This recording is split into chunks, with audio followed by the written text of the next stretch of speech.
Kata Pak Bamsud, videonya kurang satu, nggak ada yang naik Vespa.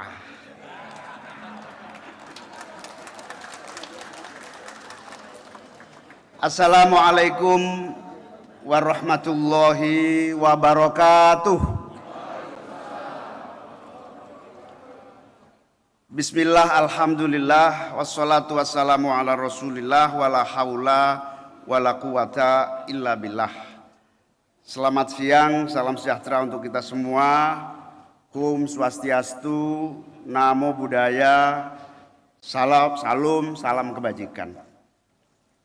Yang saya muliakan, saya banggakan Ketua MPR RI Pak Bamsud, Wakil Ketua MPR RI Pak Jazilul Fawaid, Wakil Ketua DPR RI Pak Rahmat Gobel, Wakil Ketua DPD Pak Sultan, para Menteri, Bu Ida, Pak Halim, Pak Menpora,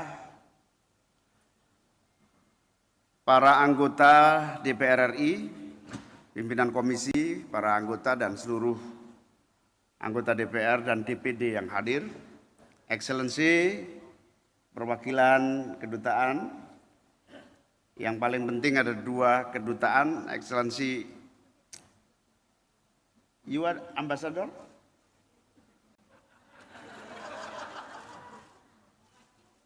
Wakil Dubes, Pak Dubes. Yang Dubes adalah, yang hadir Pak Dubes adalah Pak Duta Besar Ukraina. Excellency, Wakil Duta Besar Rusia. Saya kira berdiri, Excellency, please to stand up. Stand up. Nah.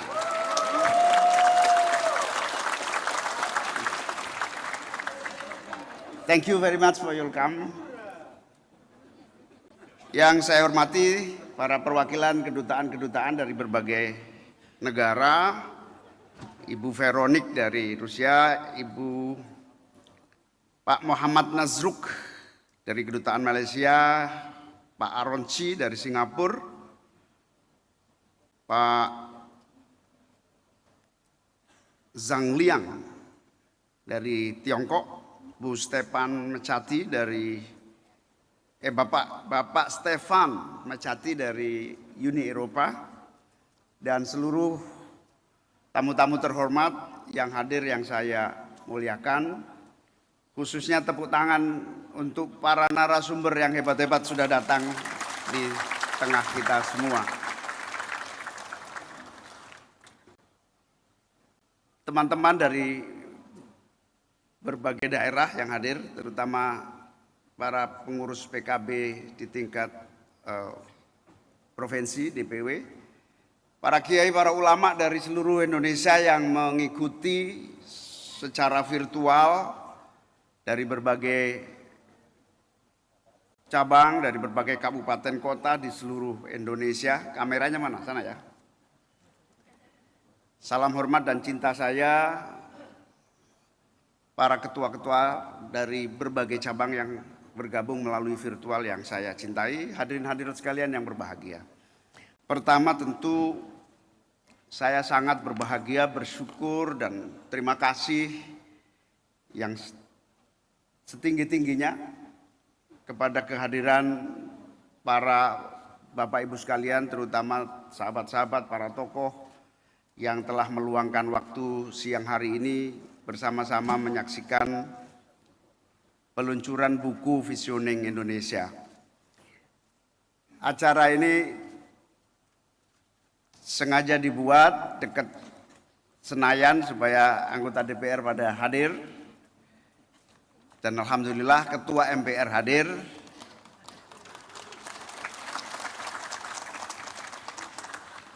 Terima kasih kepada teman-teman panitia yang telah menyiapkan acara ini dengan sungguh-sungguh. Hadirin hadirat sekalian, acara ini adalah yang lebih pokok, ingin menggali lebih jauh dari para narasumber tentang visi Indonesia masa depan. Dan kenapa visi kita bicarakan lagi, karena saya melihat visi ini akan terus membutuhkan ikhtiar dan usaha kita untuk menghidupkan kembali, menggali kembali, mementingkan kembali, reinventing vision of Indonesia. Karena pada dasarnya kalau istilah agamanya ini yang sangat populer adalah kita harus terus melakukan usikum wa nafsi bitaqwallah gitu. Kira-kira terus agar semua usaha, semua perjuangan di pemerintahan, di legislatif, di seluruh lini kehidupan masyarakat terus tidak terputus dengan fondasi tujuan dan visi yang kita miliki sebagai sebuah bangsa. Kita juga terus-menerus membutuhkan untuk terus menggali. Dan saya yakin kita semua pada dasarnya punya visi yang sama. Dan seluruh visi para pemimpin, politician, para pejabat saya kira sama. Baik, jelas arahnya tetapi senantiasa diuji oleh perjalanan lapangan dan waktu.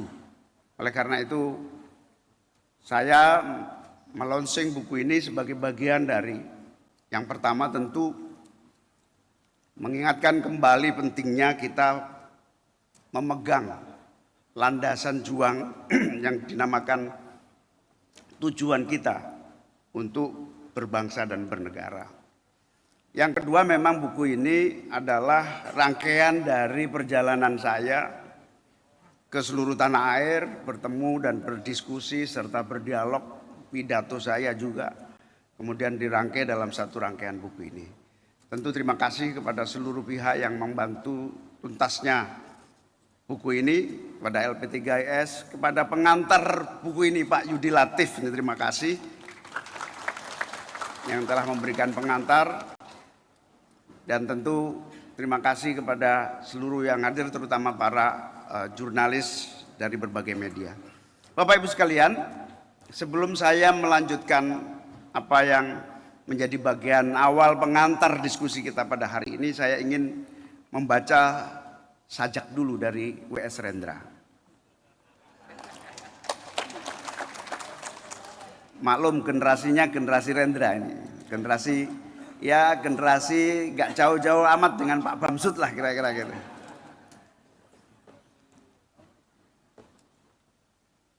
Seonggok jagung di kamar dan seorang pemuda yang kurang sekolahan.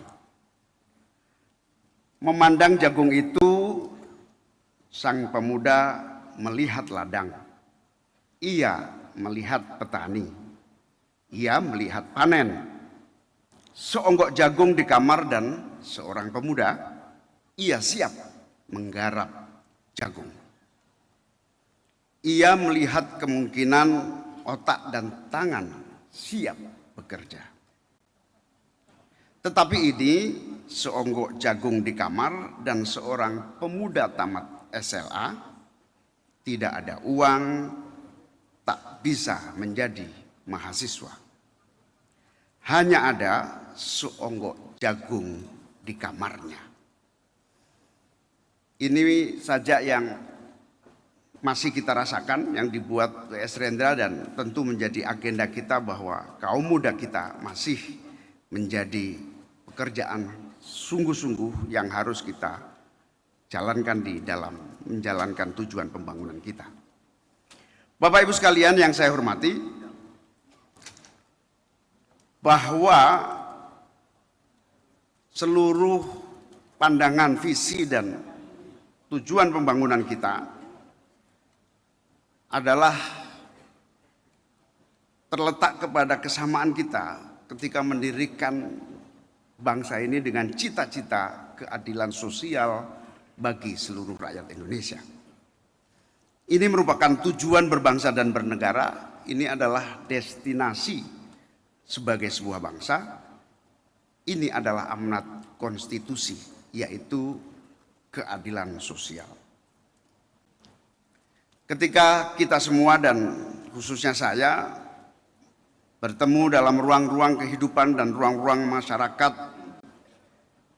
di seluruh pelosok negeri ini, kita menemukan bahwa masih besar kesenjangan antara kehidupan yang layak, kehidupan yang makmur dan sejahtera dalam keseharian kita dengan cita-cita keadilan sosial itu.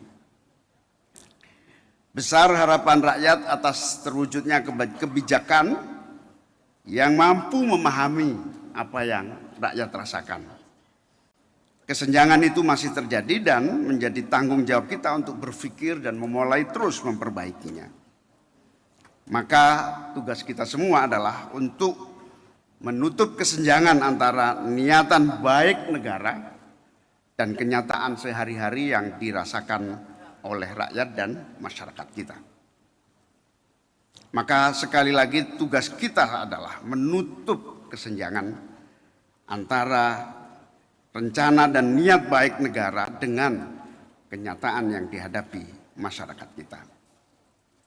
Inilah mengapa saya percaya betul bahwa kita harus terus menghidup-hidupkan kembali, merefleksikan kembali visi misi kita sebagai sebuah bangsa, terutama tujuan kita berbangsa dan bernegara, yaitu keadilan sosial dan kesejahteraan.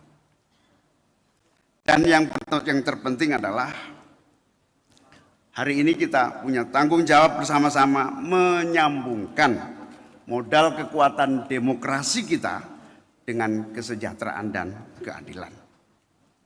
Demokrasi sebagai proses politik menjadi penentu kesejahteraan.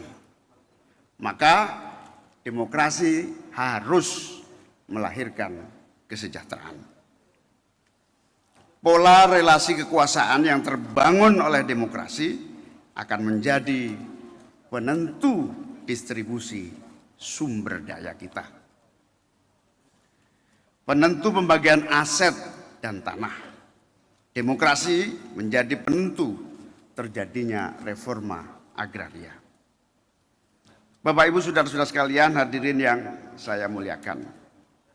Inilah yang kemudian harus terus kita perjuangkan bersama-sama. Karena kita berhasil membangun demokrasi ini dengan sangat baik. Kita melanjutkan kembali agar ukuran sukses demokrasi kita harus lebih dari sekedar equality of opportunity, tetapi lebih dari itu juga equality of outcome.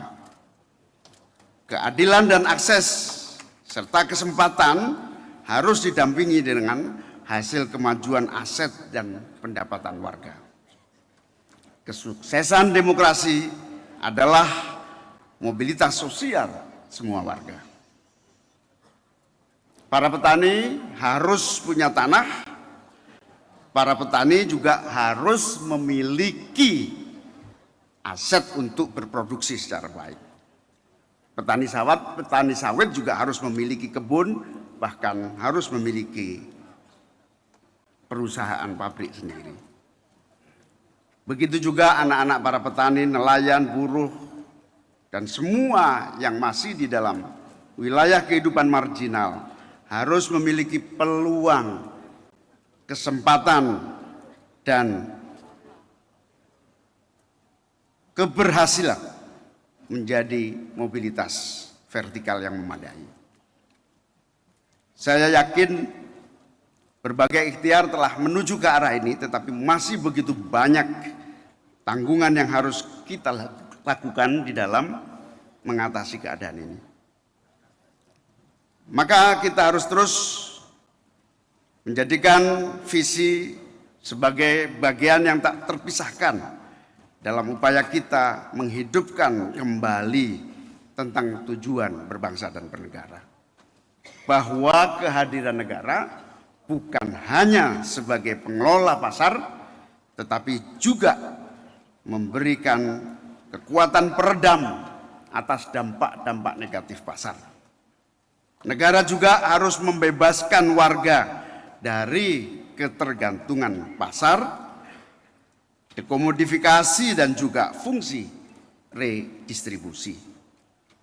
Negara harus mampu memanusiakan warganya. Negara harus terus hadir menjadikan kesejahteraan adalah hak semua warga bangsa. Hadirin hadirat sekalian yang saya muliakan. Dalam hal ini masa depan Indonesia adalah masa depan kita untuk mewujudkan negara bangsa yang mandiri, maju dan berkeadilan. Mandiri itu artinya apa? Mandiri Indonesia yang ditopang oleh kemandirian fiskal dan pajak yang mendukung kedaulatan. Fiskal dan pajak yang mendukung keadilan sosial dan kesejahteraan. Fiskal dan pajak yang melahirkan kedaulatan sebagai sebuah bangsa. Mandiri artinya Indonesia juga harus menjadi negara yang berswasembada pangan dan energi. Berswasembada alat-alat kesehatan dan teknologi kesehatan, dan tentu saja didukung oleh investasi publik yang memadai.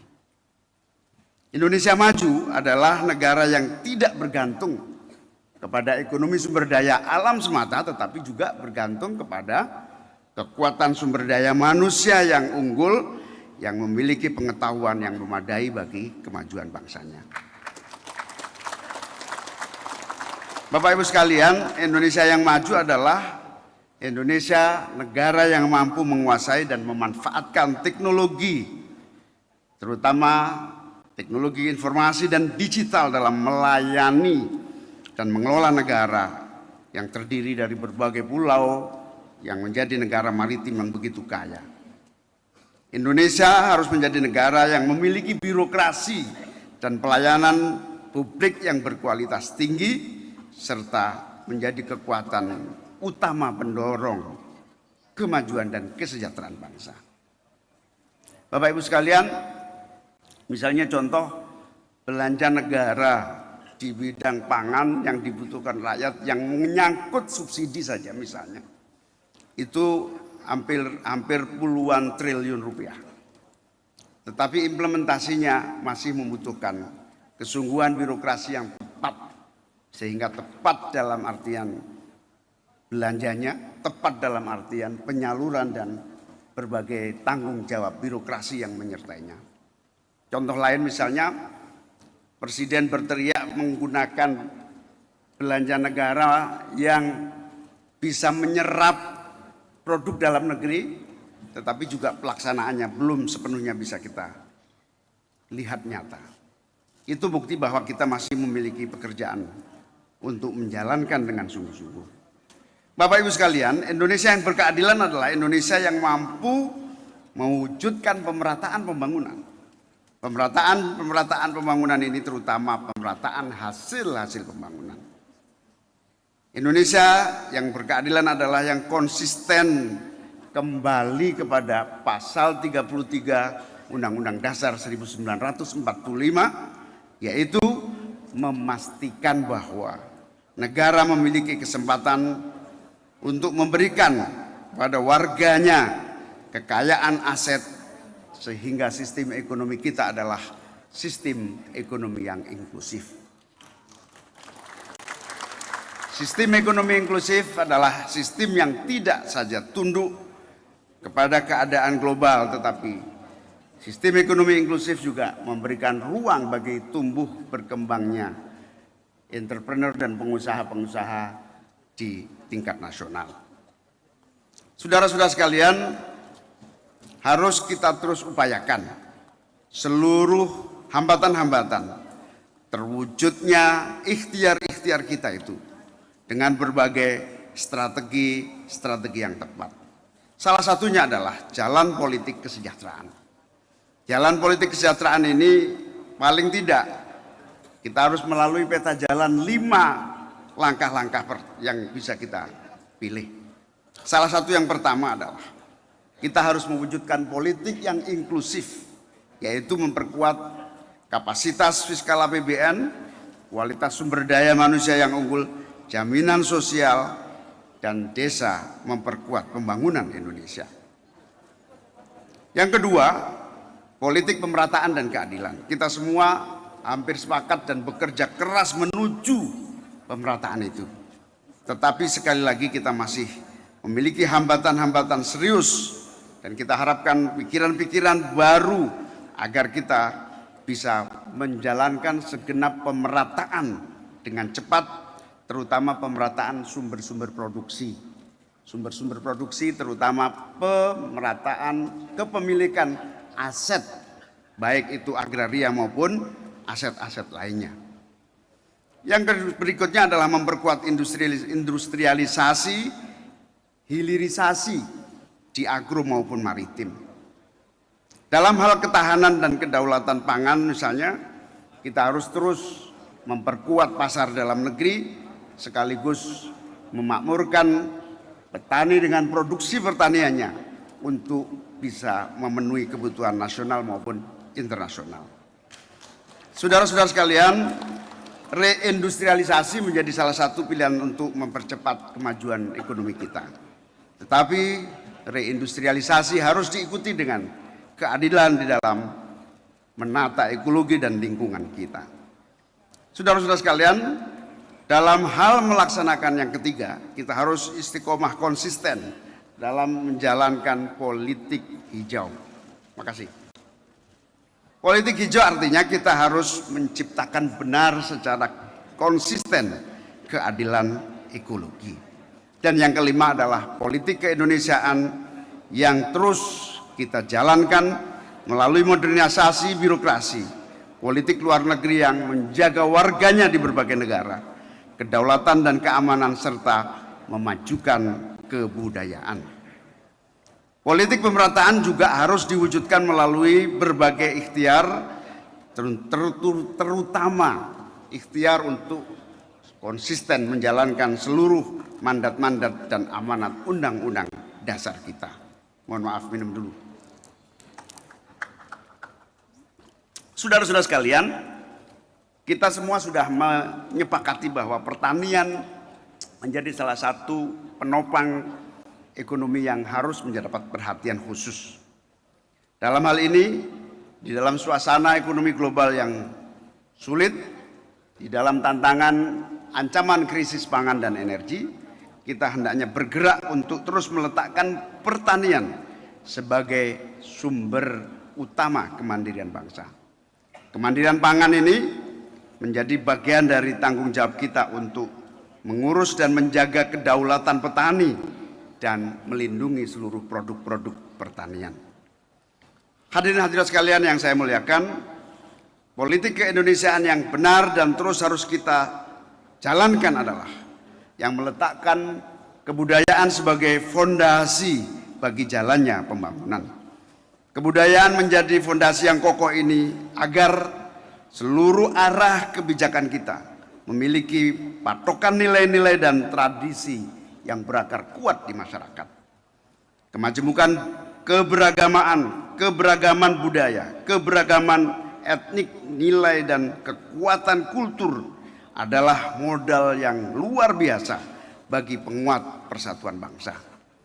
Jalan kebudayaan mutlak harus dipilih, karena menawarkan jalan kebudayaan sama dengan ikhtiar kita untuk terus menawarkan dialog terus-menerus agar seluruh pembangunan kita tidak pernah lepas dalam upaya kita meletakkan manusia sebagai pusat dari tujuan utama pembangunan. Kita semua harus terus meletakkan infrastruktur nilai, dan infrastruktur nilai inilah yang akan menambal retakan-retakan arsitek dari kebangsaan kita. Kita akan kokoh menjadi bangsa yang mampu menyatukan semangat keagamaan dan nasionalisme sehingga menjadi kekuatan yang saling beriringan dan menjadi jati diri dan karakter bangsa. Agama harus kita dorong menjadi kekuatan serta sumber etika dan moral yang akan mengawal gerak dan kebijakan yang dilahirkan oleh negara. Saudara-saudara sekalian, konsentrasi terakhir dari yang ingin saya sampaikan adalah bidang pendidikan dan perempuan. Kenapa pendidikan? Karena investasi yang paling nyata dan membutuhkan perhatian serius, apalagi pasca pandemi dan pasca krisis global ini adalah pendidikan. Beberapa tawaran yang penting menjadi catatan untuk kita perhatikan adalah bahwa kita harus segera beranjak dari anggaran 20% APBN kita kepada pendidikan, setidak-tidaknya 60%-nya harus digunakan untuk pelaksanaan murni pendidikan. Wajib belajar 18 tahun sampai perguruan tinggi ini menurut saya harus menjadi bagian utamanya. 18 tahun sampai perguruan tinggi. Beasiswa yang hari ini hanya ratusan orang,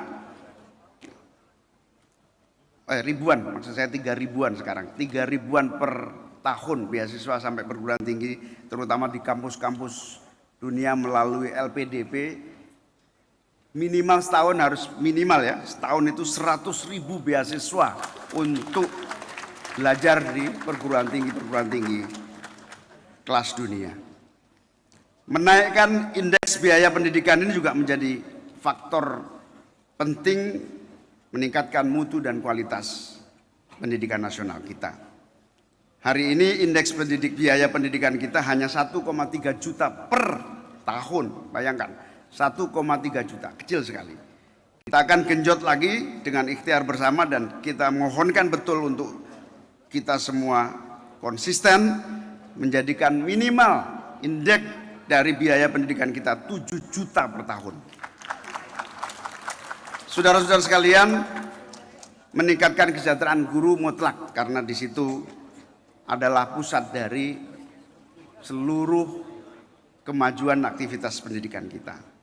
Itulah poin-poin yang menjadi garis bawah yang penting dan perlu saya ulangi lagi, itu semua sebetulnya kalau dilaksanakan hanya menyerap 60% dari 20% anggaran pendidikan yang diwajibkan oleh negara.